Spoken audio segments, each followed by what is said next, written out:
آج صبح کوئٹہ میں غیر معمولی نقل و حرکت دیکھی گئی۔ شہر کے مختلف داخلی و خارجی راستوں پر سیکیورٹی سخت کر دی گئی، جبکہ اہم سرکاری عمارتوں کی طرف اضافی نفری تعینات کی گئی۔ اچانک بڑھتی ہوئی سرگرمیوں نے سیاسی اور عوامی حلقوں میں سوالات جنم دیا ہے۔ ذرائع کے مطابق اعلیٰ سطح پر ایک ایسی آمد متوقع تھی جس کے باعث صوبے کی سیکیورٹی، سیاسی اور انتظامی معاملات کو براہ راست زیر غور لایا جانا تھا۔ سرکاری افسران، سیکیورٹی ادارے اور سیاسی قیادت صبح سے ہی متحرک دکھائی دی۔ حکومتی حلقوں میں اس دورے کو نہایت اہم قرار دیا جا رہا ہے کیونکہ بلوچستان میں حالیہ دنوں کے دوران امن و امان کی صورتحال مجموعی حالات پر مرکز کی توجہ مسلسل مرکوز ہے۔ سیاسی مبصرین کا کہنا ہے کہ آج ہونے والی ملاقاتیں اور اجلاس مستقل کی حکمت عملی کا تعین کر سکتے ہیں۔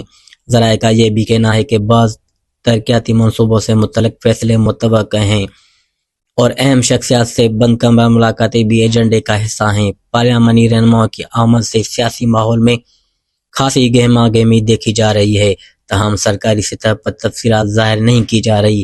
وزیر اعظم شہباز شریف کا ایک روزہ دورہ کوئٹہ پہنچ گئے ہیں۔ وزیر اعلیٰ بلوچستان سرفراز بگٹی اور اراکین پارلیمنٹ نے وزیر اعظم اور وفاقی وزراء کا استقبال کیا۔ وزیر اعظم کے ہمراہ اسحاق ڈار اور احسن اقبال بھی موجود ہیں۔ شہباز شریف کا کوئٹہ میں مصروف دن گزریں گے، جہاں وہ صوبے میں امن و امان کی صورتحال پر اعلیٰ سطح کے اجلاس کی صدارت کریں گے۔